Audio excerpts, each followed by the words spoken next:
Today we are kicking off my favorite season of the year. No, it's not spring, it's not mud season, it's not bikini season, although that probably would be a close second. Anyway, no, it's swap meet season. So it was supposed to kick off last weekend. Went down to Epping for that one. They got kind of rained out. Today we're headed to Rhinebeck, New York. It's about a 5-hour run over there. We're just doing it for the day, coming back tonight. Hopefully we can find some good stuff, and I'll bring you guys along, see what we find.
Hey, we made it home. I left here about 5 a.m. yesterday, got back a little after midnight, so it was a pretty long day.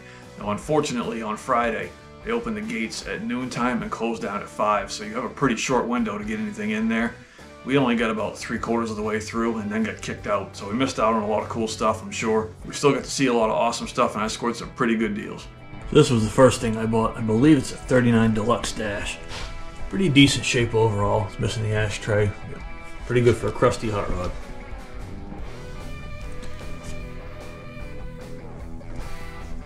If you know me, you know I love headlights, so I couldn't pass up buying a few.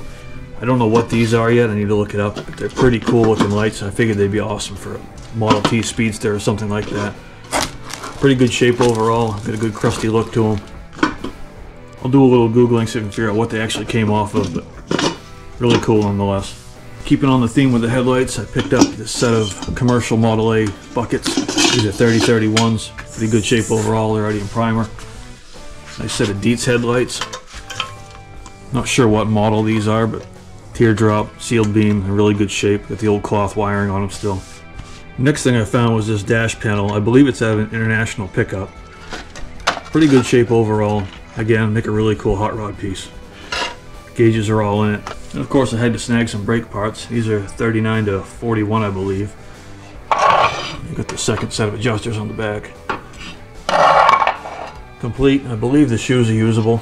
Picked up this set of 36 front drums. These are 36 only, but quite a bit of meat left on them, I think. I think we can cut them, clean them up, and they should be good to run.